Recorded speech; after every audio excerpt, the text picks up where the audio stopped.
Betsy and Jesse, and then I'll go to you, Larry.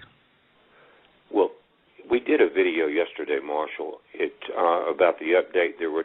We had started tracking. What was strange about it is after the show last weekend on the 18th, some of our YouTubers immediately noticed the object coming in on our stereo A images from SETI with the naval satellite.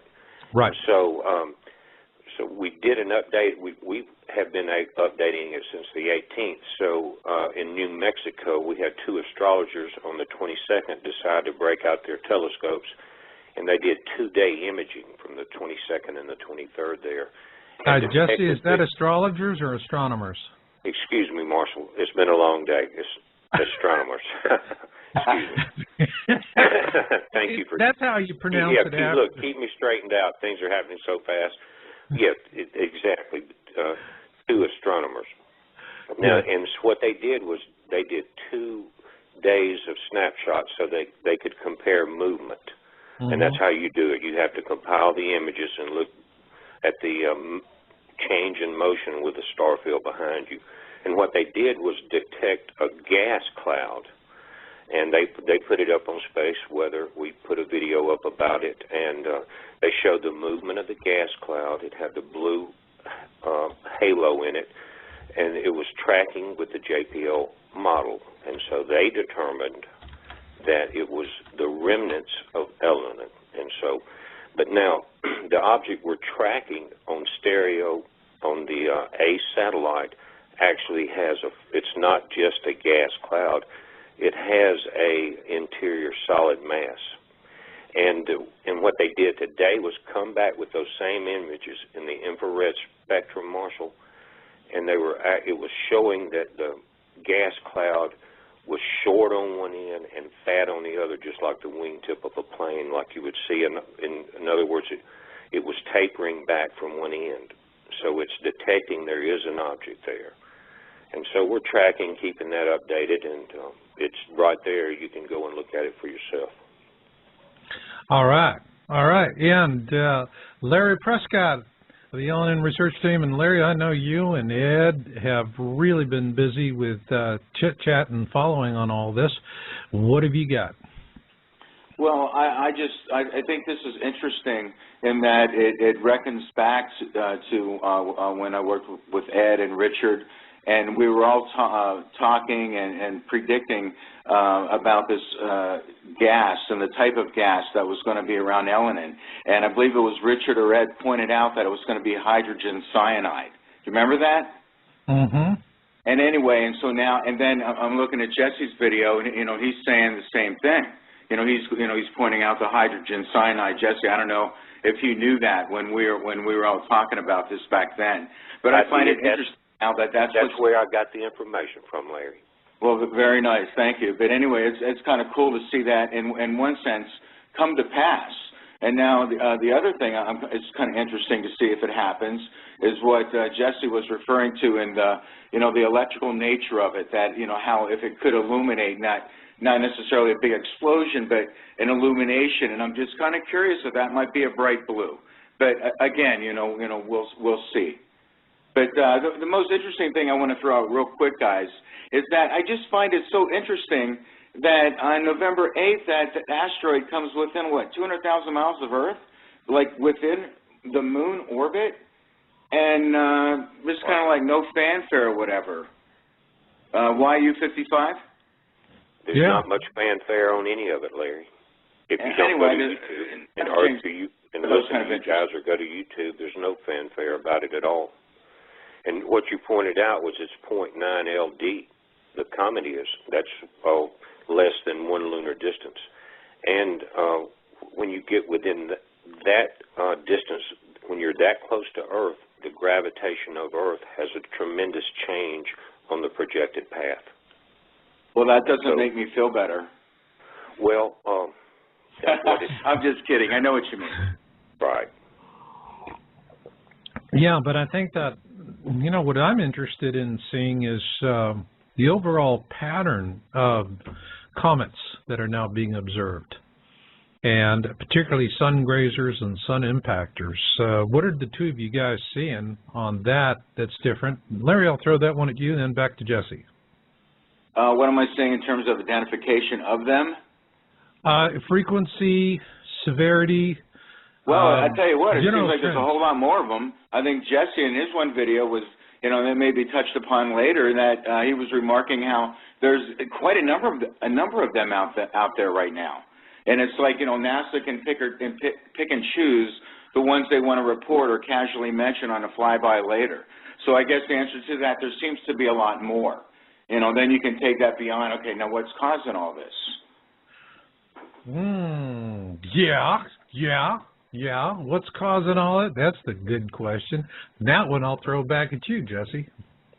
Marshall, it goes back to a video, I think it was 2 or 3 weeks ago. I think we have 130 videos up. We've been up 7.5 weeks, but it's called the Grand Alignment, and you guys have talked about this too, and it goes back to the actual date of December 21st, 2012. And now we know that the Mayan ninth wave ends on the 28th from the charts that I've seen. I'm no expert in that field, but the actual alignment where between the Earth, the Sun, and the galactic center is on December 21st, 2012, the winter equinox. And if you study that video, you will see that we're not part of the Milky Way. We are in the Milky Way, but we are a sub-galaxy of the Sagittarian galaxy.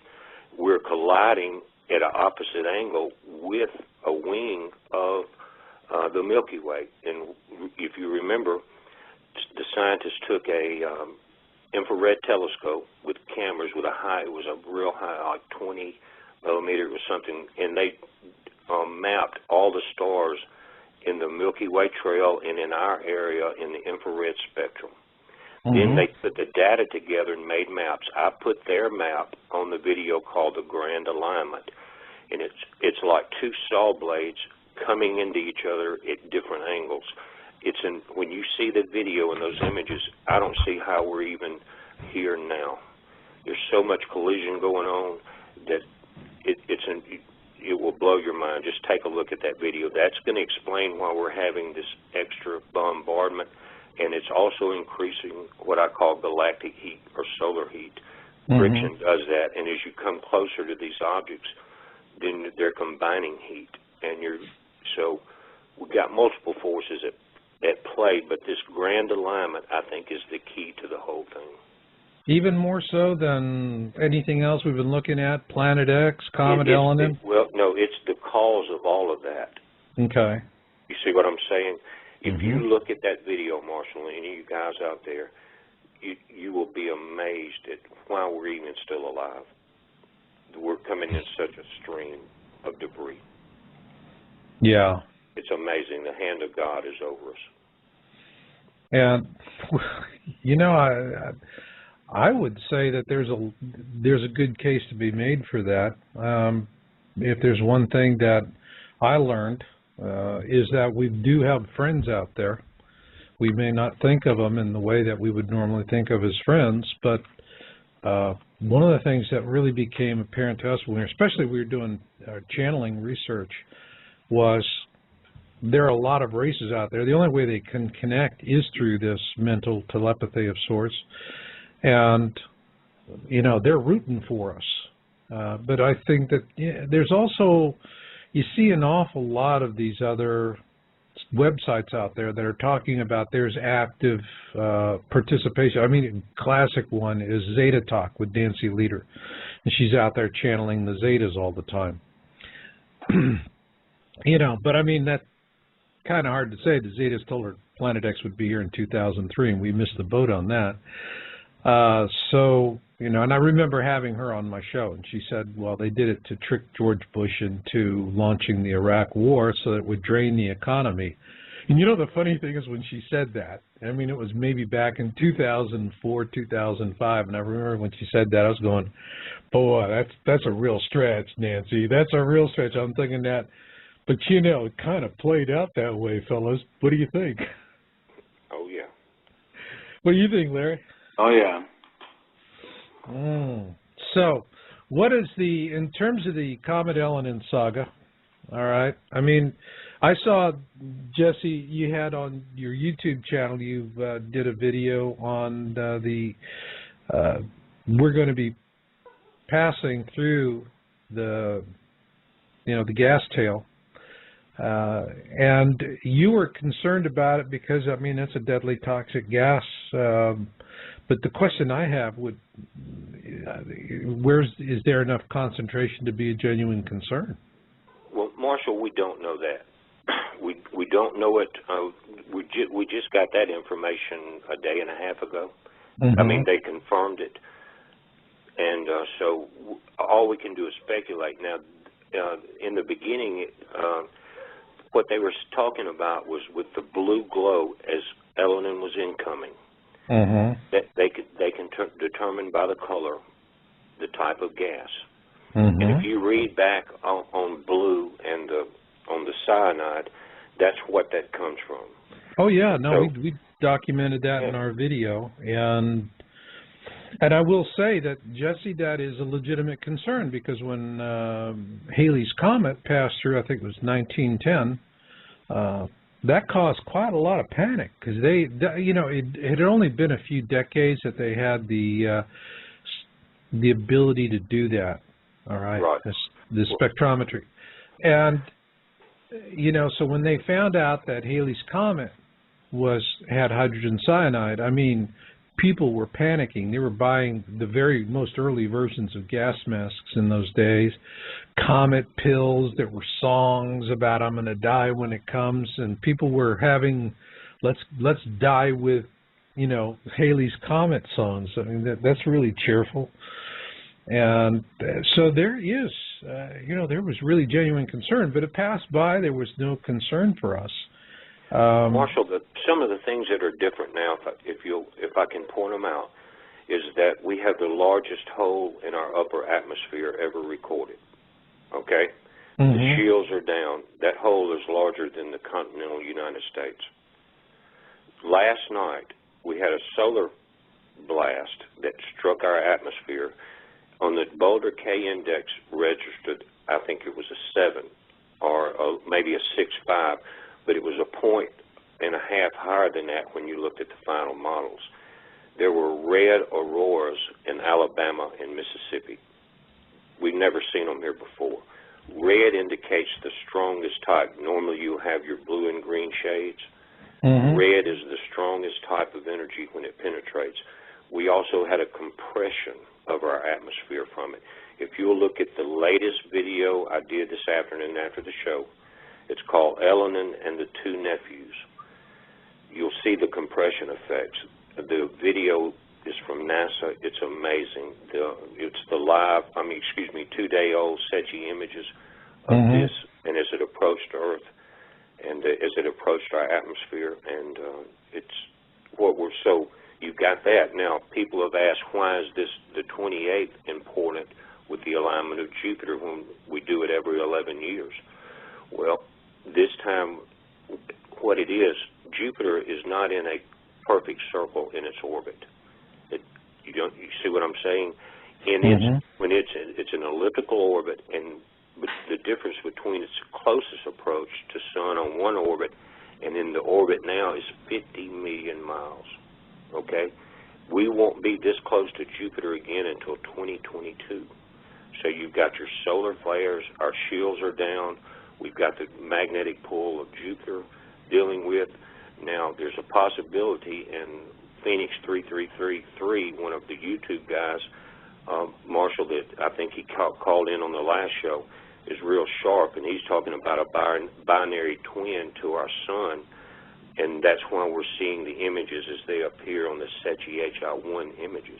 If you look at the reverse gray ones and the tail that's on this thing that's not visible, it makes a lot of sense to me. But our shields are down. It's our closest approach to Jupiter. We're in our solar maximum. That's why it's all different. So that is all right. All right. Well, I have a question for you. Yeah. So, Jesse, do you see that as having a connection to the Mount Etna eruptions, the Turkey earthquakes. I mean, for the longest time, there was all this speculation that Elenin or something near it. I mean, is it a type of geomagnetic effect or something that something external, though, that is manifesting in what's going on the Earth? It's a combination of things, Larry, and none of them are good. You've got, we're in our solar maximum, our shields are down. Now, you've got to understand the way the Earth heats up. When we receive energy from the sun, we receive it as high frequency. The waves are real short and real powerful. If you look at them on a sine wave, like on an oscilloscope, they can penetrate the upper atmosphere. The Earth and the surface of the Earth, the oceans, they absorb this, and as it's released slowly in a low frequency or slow wave pattern. Now, as you build up, if you've got chemtrails, if you've got greenhouse effect, and you have heavy bombardment, it's called a global or solar equilibrium that we release at low frequency at the same rate that we receive at high frequency, and we're not doing that. So as we're heating up the atoms inside the Earth and dealing with Elenin, especially if this thing turns out to be a variant star with a totally different magnetic field, that could, if it is one, the density of it's going to be incredible. But we're dealing with it on that level also. So if we're dealing with Jupiter, we're dealing with solar maximum again. And this heat is exactly, the magma is rising, and if you notice in the northern hemisphere, Jupiter is in the northern hemisphere at night. It's the brightest star in the sky, and that's where our big quakes have started from Turkey, and they're coming around. It's just something to watch. We're being affected by all things at one time right now, and that's very unusual, and it's a high mark on what to watch for. So then basically, what you're saying is that under normal circumstances, hydrogen cyanide in the comet is a non-starter. But given the fact that we have this convergence of so many peculiar factors, that all of a sudden now maybe it's not a showstopper, but it's something to seriously keep in mind? Well, we don't know what the effects of the gas will be, but as Larry pointed out earlier, just like you have gas in a fluorescent light, and when you apply voltage, it will ignite. And Marshall, it always strikes me is if this thing glows in hydrogen cyanide, if you say, what would be the spark? What if we were going through the gas cloud at the same time we were receiving a solar CME? And it electrified it at that point with our shields down. Now, it may not penetrate in here, but actually the blue star is the warning sign. And what if everything in the sky actually just started glowing blue and we were having these giant auroras?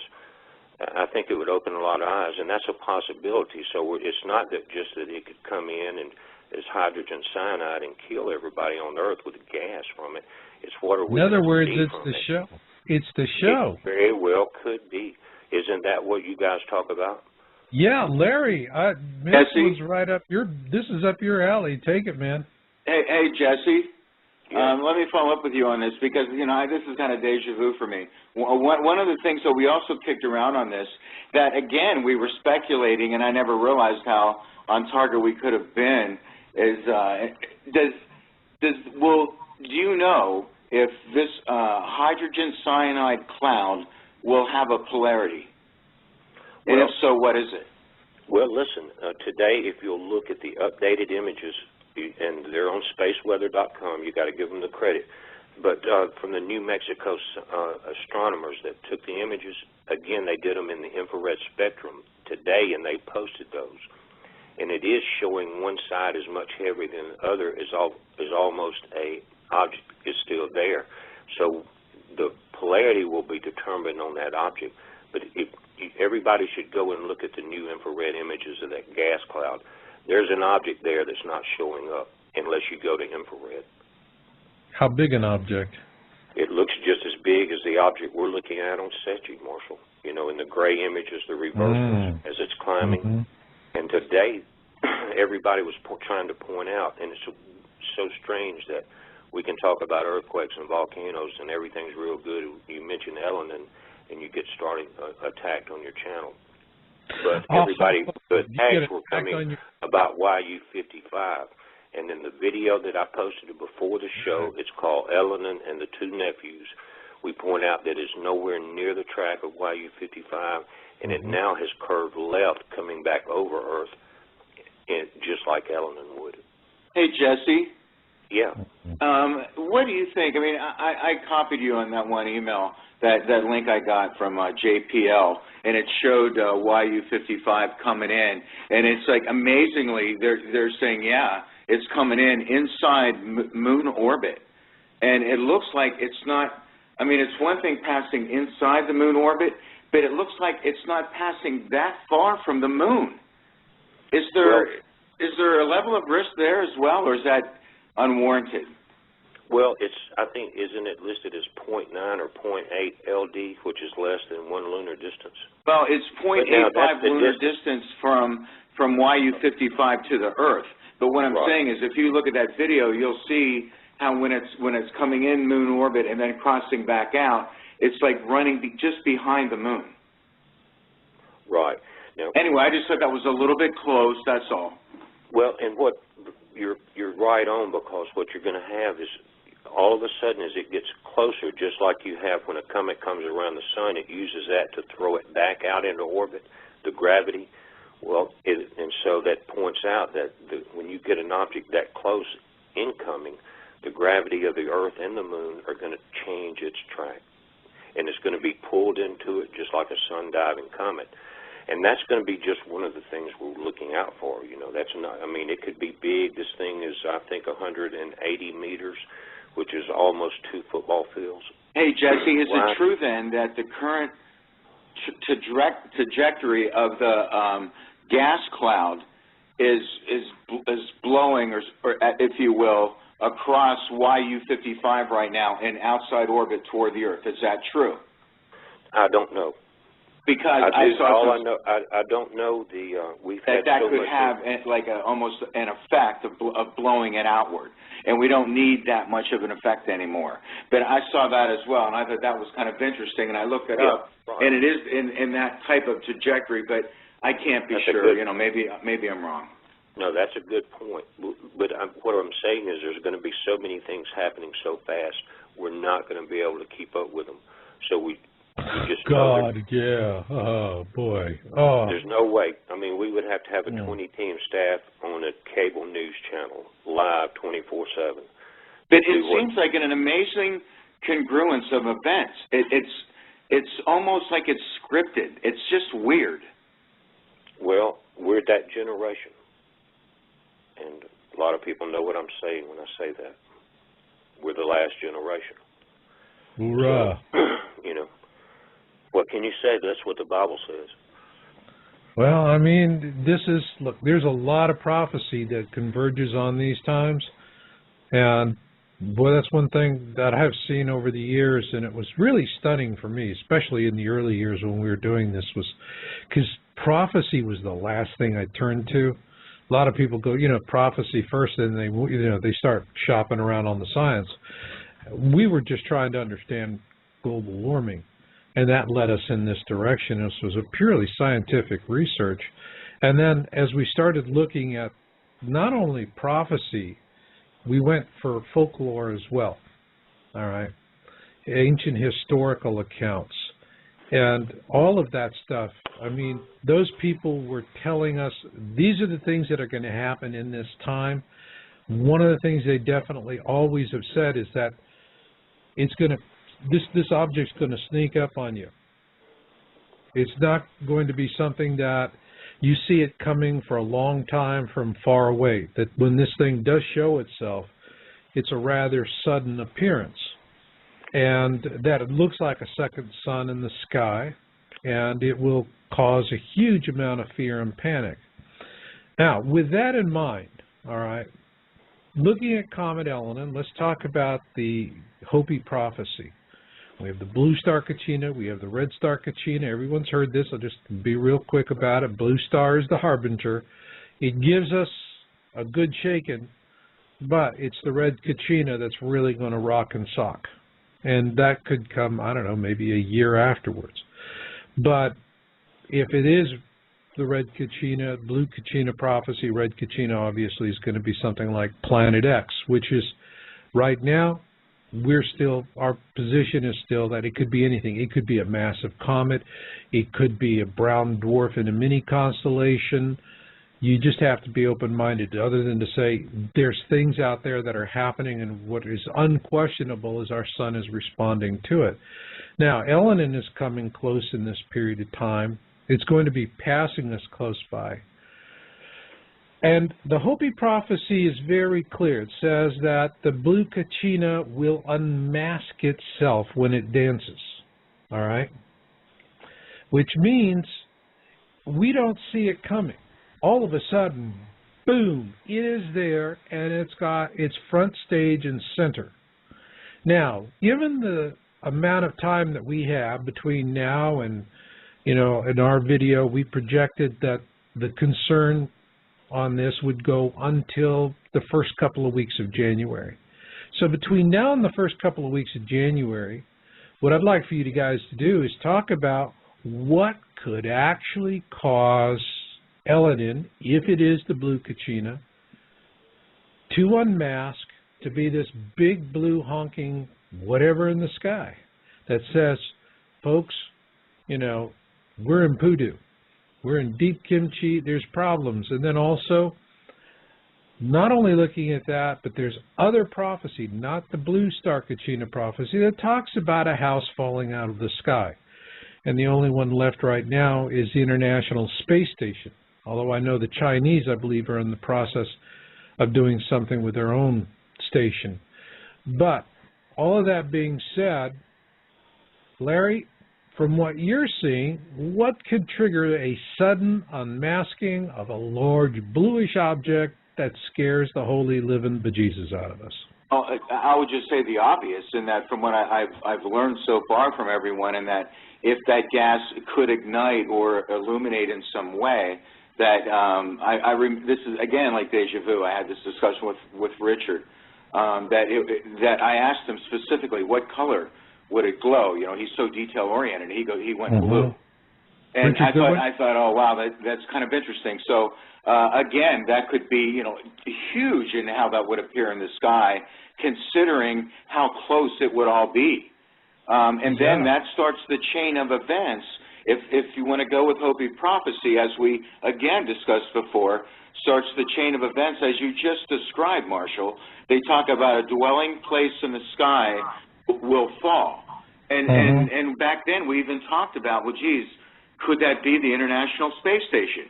Well, earlier we've talked about how there's more problems now, everything from meteorites hitting the space station, geomagnetic storms, satellites. We're talking about that. Well, again, that's in the Hopi prophecy. And then it goes on to talk about the disasters and the fire in the sky. Could be, meteors, and the CMEs.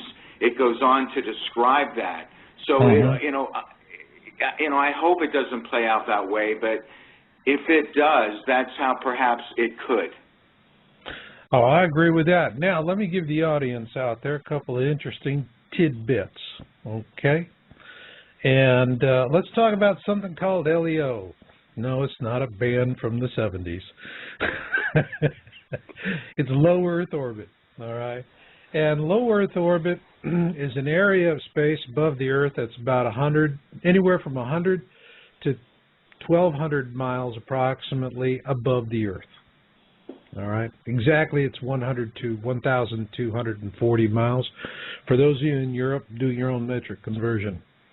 Now, when we're talking about the International Space Station, it orbits, depending on where it is in its orbit, anywhere from between 173 to 286 miles above the Earth. So what you have is there's tens of millions of bits of space junk floating some 950 miles above the International Space Station. Out of that tens of millions, maybe there's 5 or 10% of that, of objects that are, say about 4 inches in diameter approximately. You know, now the little ones, the itty-bitty little ones, that's sandblasting. But those guys that are 4 inches in diameter, those go right through a station or a booster or whatever. They're just going to plow through it like an old cannonball.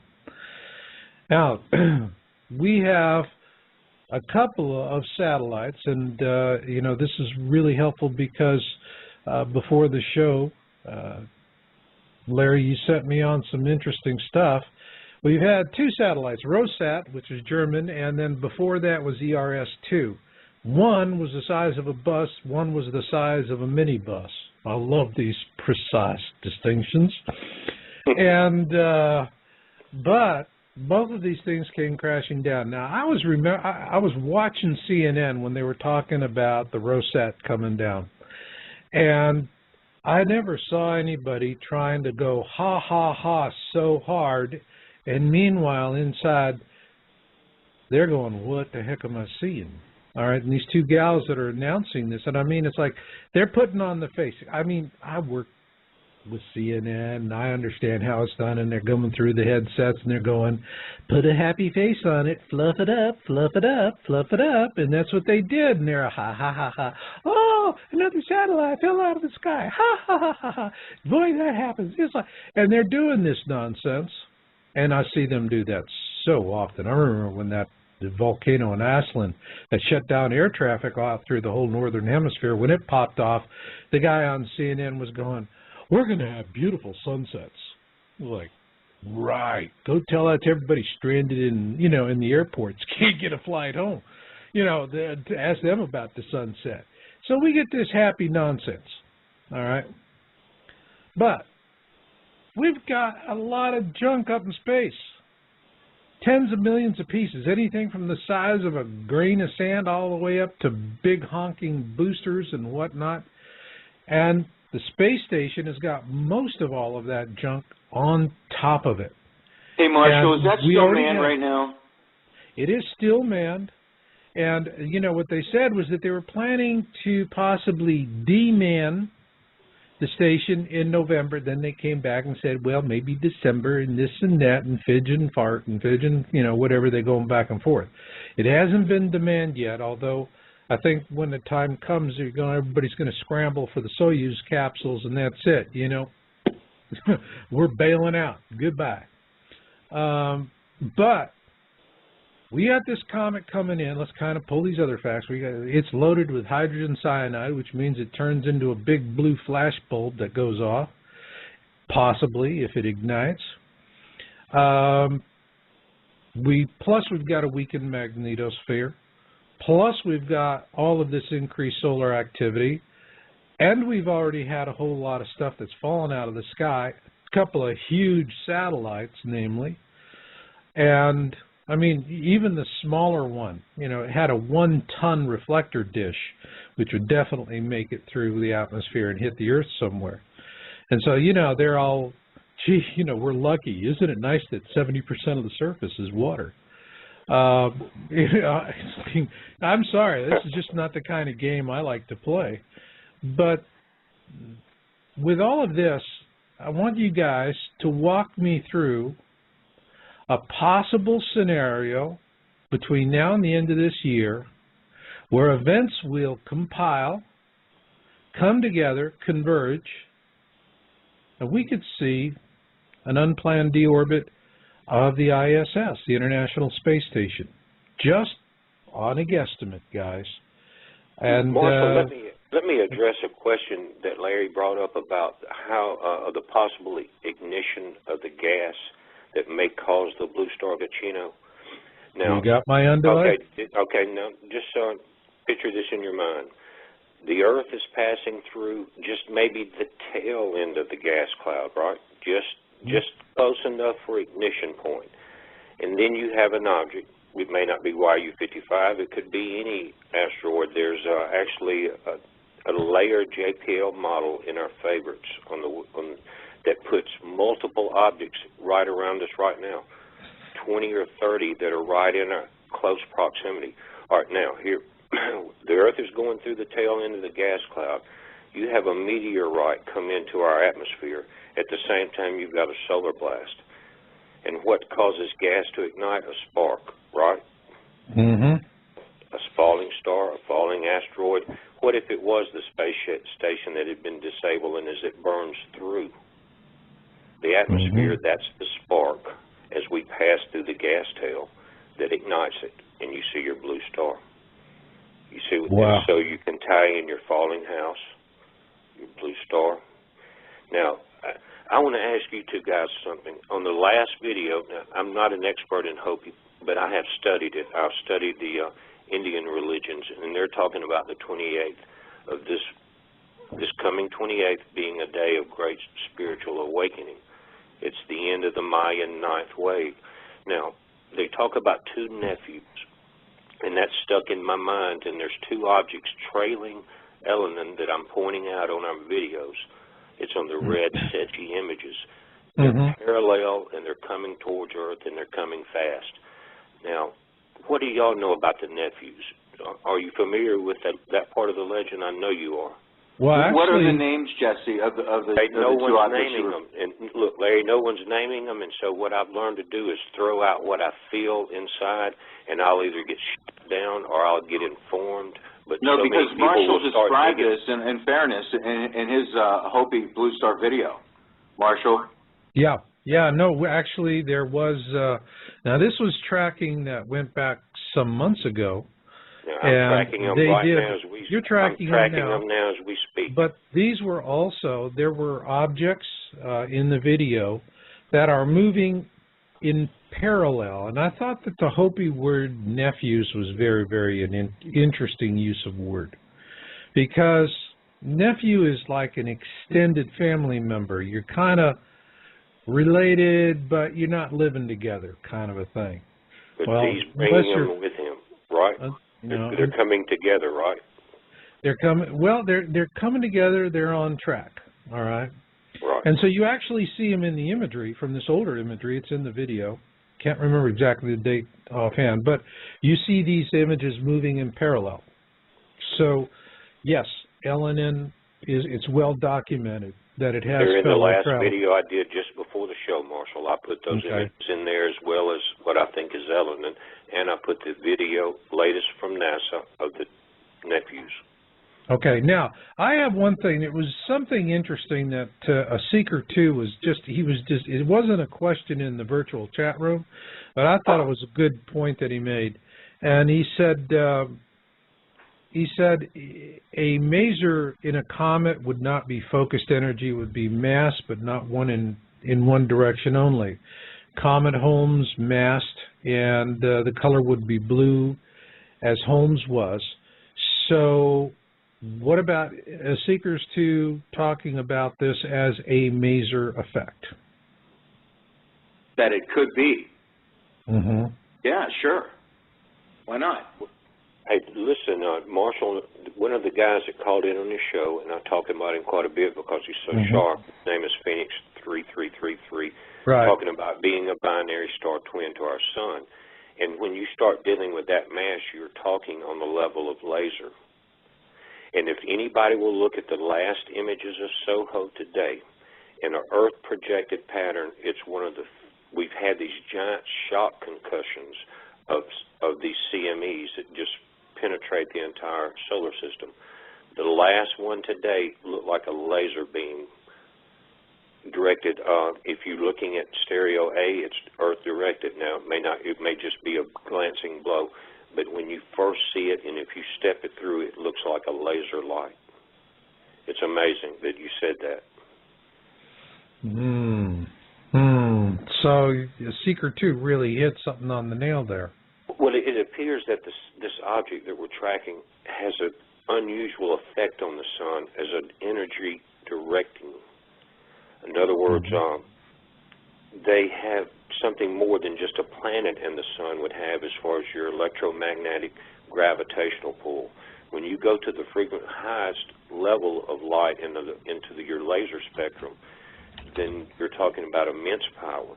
And when we're going through an outer alignment, I think around, what is it, November 22nd, 23rd, I'll have to look on the models if they're correct, then the Earth would be directly in that beam, just as it was on March 15th when we had the Tokyo quake. Okay. Excuse me, the Japan quake. Right. Well then, all right, then we have two threat scenarios here. One is we have dust tail, and the other is gas tail. And I'll say, in the video, I remember, when we were chatting about it, and Ed and I just didn't see it as a concern. However, you just now raised some excellent points. I mean, there's a lot of different things that are happening. That it's what if you have a bullet and you have a cartridge case, but you don't have a primer, you don't have something that works. Put a primer on it, and now you got a deadly bullet. And so primers going around right now. Plenty of stuff that could prime it, fire it off. So are you saying then that, this period of time we're passing through the gas tail is we could see a celestial event in terms of we could see something lighting up and maybe the International Space Station getting clipped pretty bad? Well, what we're doing, we're having to speculate, Marshall, because of course, the tools that our taxes are paying for, we're not given privy to. So we have to speculate, but when you put as many minds as we've got working on this now, everybody's not going to be wrong. And yeah, what right, happens and is Jesse Marshall, if I could add, I mean, we're talking Please. about a celestial aspect right now. While we sit on a rock hurtling through space that is having tremendous earthquakes, volcanic activity that could spawn one of the biggest tsunamis in history from La Palma in the Canary Islands. I mean, we have all these other things going on. Like, even if we didn't have all these other celestial concerns, it's like, okay, we got enough cooking. It's kind of almost like, pick your poison, which iron in the fire.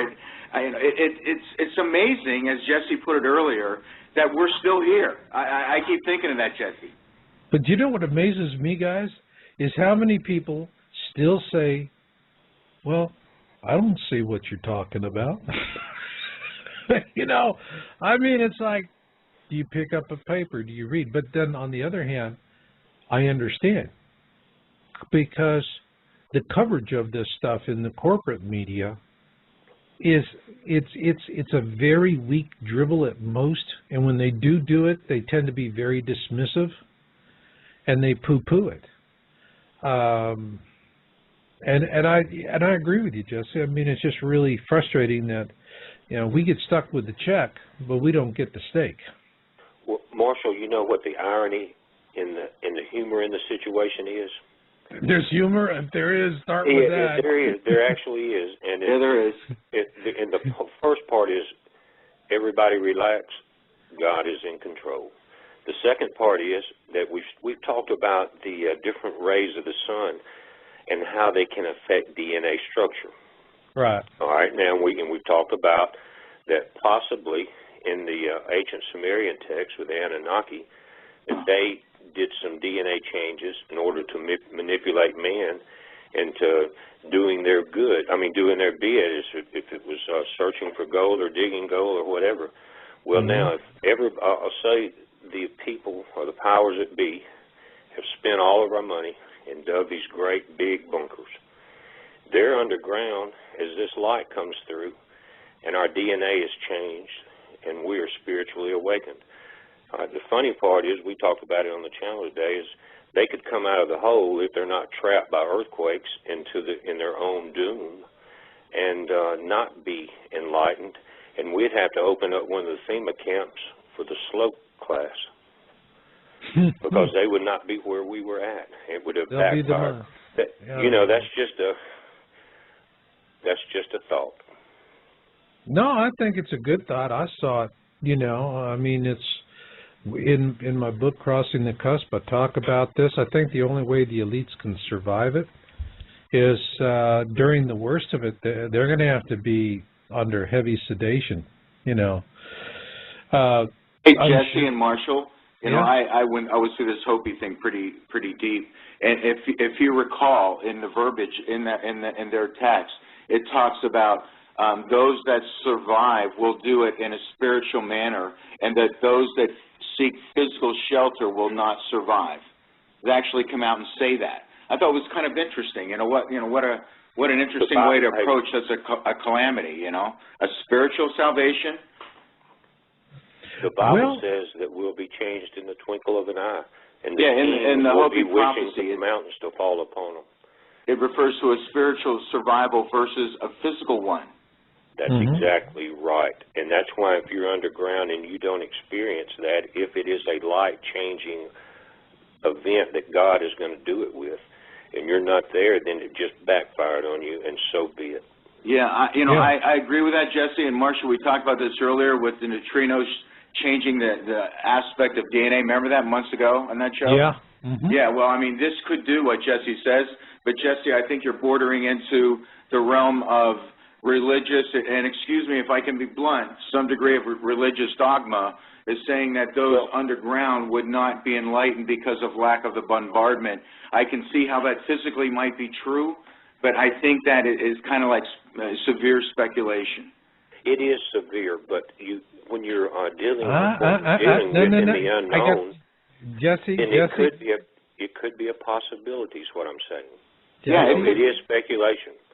Guys, let me jump in here. Let me jump in. Okay. All right. I don't think it's speculation, Jesse. It's history. Let me explain to you. I published the Colburn Bible, and this is the reason why we found this book. And, my expression, destiny comes to those who listen. If you're just telling the universe, throw me a bone, I'm going this way, it usually does. We were vetting Zecharia Sitchin, all right? And when I first came to it, it was like, well, it's translation, it's ancient Sumerians. Give me some hard data. And, the answer came back, shut up and read it, all right? And that was from my other researchers. So we're doing it. I said, well, if we're going to take Sitchin seriously, we have to corroborate it. There has to be some other folklore besides Sumerian that has detailed accounts of this object. The Egyptians and the Hebrews. You read the Old Testament, the first 5 books, that's the Torah, the Tanakh, and you read the Torah, and it is describing an object called the Destroyer. The Egyptians called it the same thing, the Destroyer. Now, depends on which eschatology of Christianity and which book, Bible you're going to buy and the translation in it. Some of them will translate it to Destroyer, others will use other terms, but it is Destroyer. The Egyptians call it that very clearly. Now, here's what they said, is that the process is what they labeled the Great Winnowing. And I described this in real depth in Crossing the Cusp. And I was very impressed by what the ancient Egyptians were saying, because they said the folks that survived this, very specifically, the stout-hearted will not go down to destruction. All right? And it takes moral fiber to survive it, because they say that it causes so much fear that women become infertile, men become impotent. In other words, we stop reproducing. I don't know about women. For guys, we really got to be scared before we stop thinking about that. Real scared, okay? Super scared. But the other thing it says is that they just drop like flies. The people, literally, the fear wells up in them so badly that they just die from the fright. Now, the funny thing was I got corroboration with that. We did a whole lot of research with channeling different sensitives, different entities, and we had a protocol. We tested on, we vetted them, and we had vetted sources. And our process was very simple. We said, give us, an event, a weather event 6 months out. And they were just like nailing it every time. They'd say, yeah, you're going to have a typhoon. It's going to go this way, then it's going to go that way. Sure enough, exactly when, where, what they were saying, or here's your hurricane season for next year, exactly the way it played out. It just stunned us when we would go back into our research notes and there was our vetting data, and that the call was made. So you can find somebody that's that accurate on television to forecast an event 6 to 12 months out. I sure would love to know so I can tune in. But the thing here is that these guys were very clear. What they told us, and it wasn't one or two or whatever. I mean, we heard this again and again. We didn't look for, one of the things in the protocol, no one single voice was omnipotent. Somebody says, I'm the only answer. We say, and, we know where the door is. Bye. The other one was, we look for trends, all right? Not specifics. And what we're specifically with trends, we wanted what we call the drum beats, things that kept coming up again and again and again and again. I don't care how they explained it, but they always were talking to the same exact thing. And then the third thing we did was we used cross-reference questions to make sure that we didn't have channel filtering from the sensitives, because maybe they were just, didn't want to relay some of the information that they were getting, or they would change it a little bit. That usually happens when it's like, Uncle Harry didn't bury the money in his backyard. He spent it. What? I'm going to kill you. People freak out when they get the bad news. What they said when we asked them about, what about the deep underground military bases? Oh, they know all about that. All right. And they said, they're not going to do any better under the surface than you are above the surface. A lot of those deep underground bases are going to be crushed because of a pole shift. And so they were, when they designed all of those bases, what they were really worried about, and which is the principal threat, which is solar, all right? Huge solar storms. You want to see what that looks like? Go rent a copy of Knowing with Nicolas Cage and just skip right to the end of the movie. Trust me, that'll wake you up. And they were just saying, look, a lot of them, they're just going to get ground to pieces, all right? And so they're not going to do very well, but they're not going to be, they're not going to disappear either. There's a bunch of us going to survive. There's some of them that are going to survive. I can tell you that the elites are already laying plans for maintaining control in the post-historic world. But you'd have to be underground to survive the solar. You have to be underground to survive the solar. In the physical. In the physical. So, and it may be more than just the physical we're dealing with.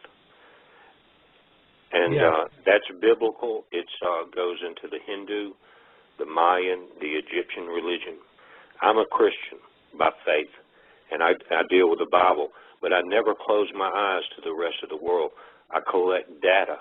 And if you use the knowledge that God gives you, you can discern when someone's giving you, when they're trying to shoot it to you. You can tell. God gives you a discernment that will allow you to filter. But there's things in every religion in this world that you need to know. And when you put them all together, you come up with a plus sum. Yeah, Jesse, I know, and without, going down this road of religion, I was raised a Baptist, very strong religious upbringing. But as I grow older and read and learn more, I realize how things often are not as they appear and are often far more revolutionary than what may have been in the Bible, like whether there were books left out, whatever. But, I mean, this universe is truly remarkable, way beyond, my imagination or what I was taught growing up in religion. So sometimes when certain things are dictated to happen or around something else, I don't want to say I don't believe it, but I'm just saying, yes, I heard it, and I like to stick more to a science aspect of it. Well, I always go to science first, and not first, but I always go to science because it makes it easier for me to explain to other people what's going on. But I go to God first because He's never been wrong, Larry. And but anyway, that's why you have the credibility you do online. Well, I'm just saying that, I would never, I've been wrong, but I would never intentionally mislead anybody. Oh, but I know. I do go to God first. But when I was in college, I studied world religion. I read the Bhagavad Gita, the Hindu Bible, and different religions from around the world, and I gained a great amount of knowledge from all of them. Okay, Jesse, then let me ask. God created the universe that we're studying, Larry. And yeah, but do you believe that aliens created us? Yeah, but God says in the Bible, it is an honor for man to study my mysteries. So I'm So giving you buy into credit. that aliens created us? No, I said God created us. Well, you know, there's... Now, I'm not saying that there was not a DNA interference in the process, okay? I'm not saying that. That's but fair. I'm saying God created us initially. Well, God creates everything, and yes, what was a DNA manipulation to make us But human. I am a science head now, and I love it, and I always have, and I always go there first, and it gives you documentation in both hands. Well, I think we as a species are part alien. We are aliens. I mean, I tell you what, if you boys ever really experienced gold fever, I had it. When I was a young man, I knew what gold fever was like. I know where you're going. And I'm telling you something. I do not know how it is that we as a species could have, come from apes and this, that, and the other thing. And we don't think of bananas more favorably than gold over bananas, all right? I've had the gold fever, and it's very unnatural, and it's very intoxicating. I mean, it's more powerful than sex drive. Now, that is something that has to be engineered in. So, yeah, I do put some credence in the whole theory that we do have extraterrestrial involvement, but I don't give a damn about all of that because it's here, it's now, it's our planet, we're working the claim, okay? Yeah, that's right. it. Yeah, but Marshall, I bring it up if what's happening is within the context of something else, Yeah, and so, I mean, this just raises all the questions, and I think, we're at the top of this hour now, guys, and so this is when I usually give everybody a little bit of music so I can put on the tea and throw the cat out. And what I'm going to do tonight, since I'm running the screening room by myself, folks, is I'm going to play Lives in the Balance again. I just am addicted to that song now. And John Snardo sent it in to me, and it's like I got it on my desktop, and I'm playing it all the time. The lyrics just touch me so deep. But for those of you that like to come on and talk with Jesse and Larry, the guest call-in number is 818-495-6962. That's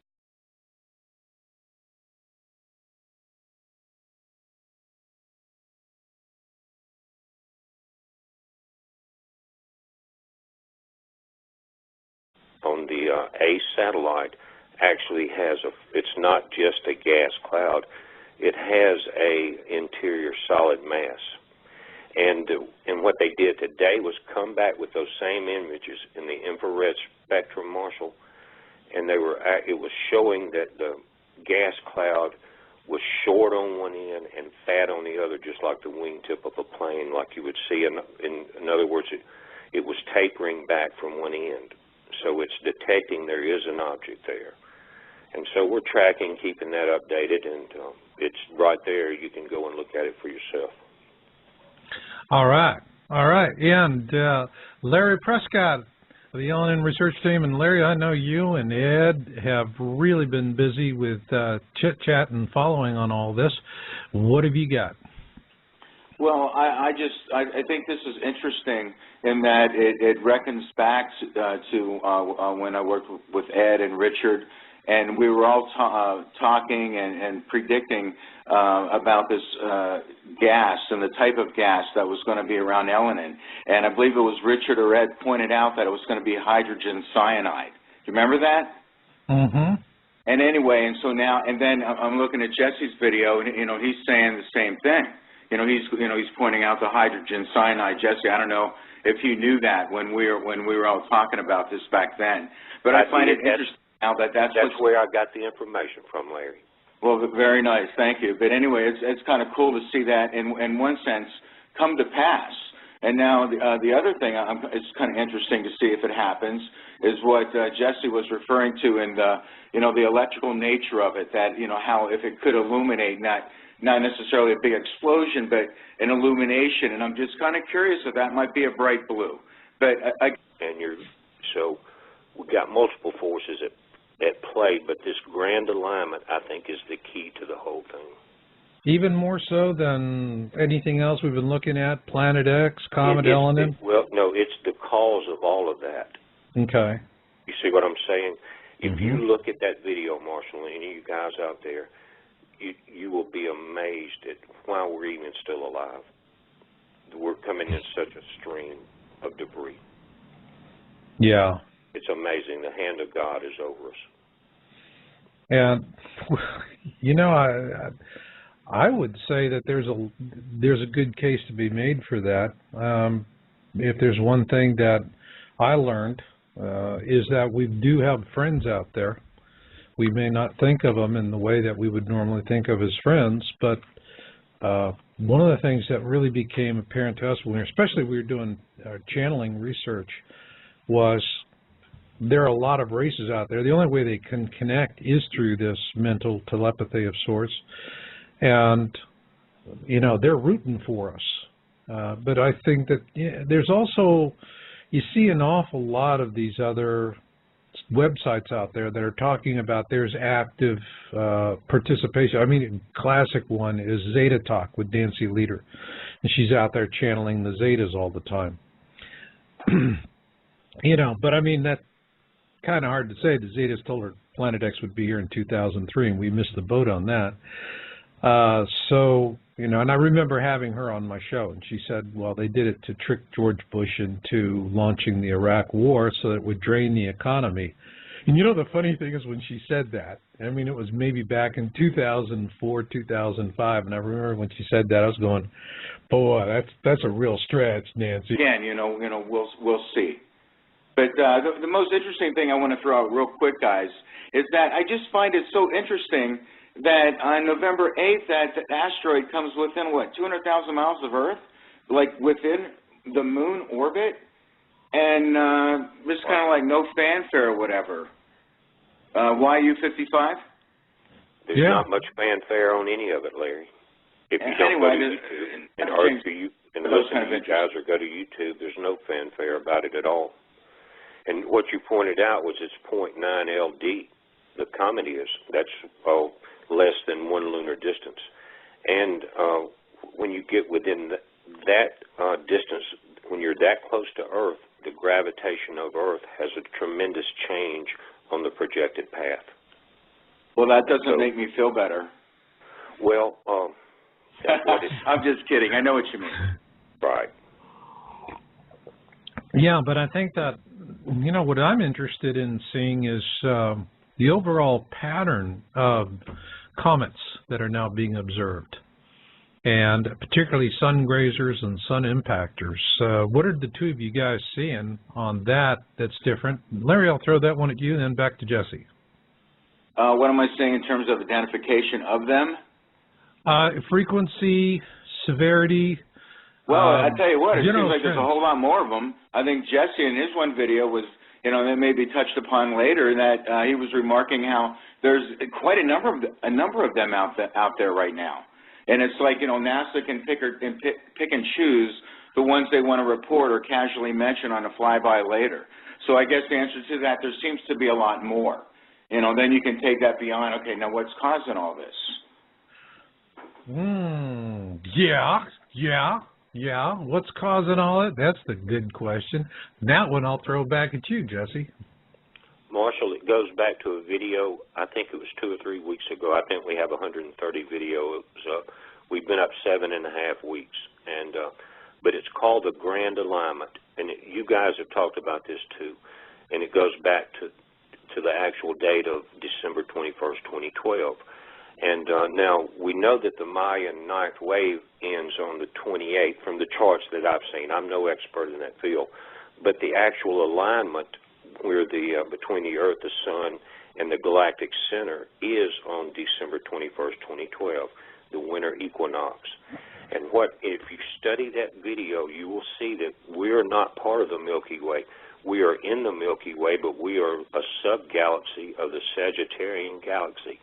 We're colliding at an opposite angle with a wing of the Milky Way. And if you remember, the scientists took a infrared telescope with cameras with it was a real high, like 20 millimeter or something, and they mapped all the stars in the Milky Way trail and in our area in the infrared spectrum. Then they put the data together and made maps. I put their map on the video called the Grand Alignment, and it's like two saw blades coming into each other at different angles.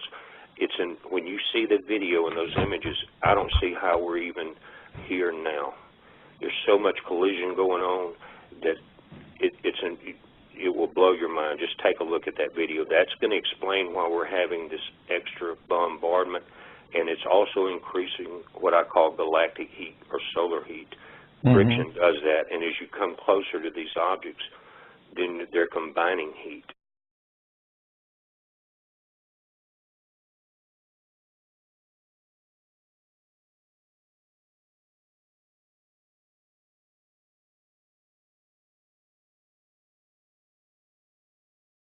See and Jesse, and then I'll go to you, Larry. Well, we did a video yesterday, Marshall, about the update. We had started tracking. What was strange about it is after the show last weekend on the 18th, some of our YouTubers immediately noticed the object coming in on our stereo A images from SETI with the naval satellite. Right. So we did an update. We have been updating it since the 18th. So in New Mexico, we had two astrologers on the 22nd decide to break out their telescopes, and they did 2-day imaging from the 22nd and the 23rd there. Jesse, is that astrologers or astronomers? Excuse me, Marshall. It's been a long day. It's astronomers. Excuse me. Thank you for... That's how you pronounce it. Look, keep me straightened out. Things are happening so fast. Yeah, exactly. Two astronomers. Now, and what they did was they did 2 days of snapshots so they could compare movement. And that's how you do it. You have to compile the images and look at the change in motion with the star field behind you. And what they did was detect a gas cloud. And they put it up on Space Weather. We put a video up about it, and they showed the movement of the gas cloud. It had the blue halo in it, and it was tracking with the JPL model. And so they determined that it was the remnants of Elenin. And so, but now the object we're tracking on stereo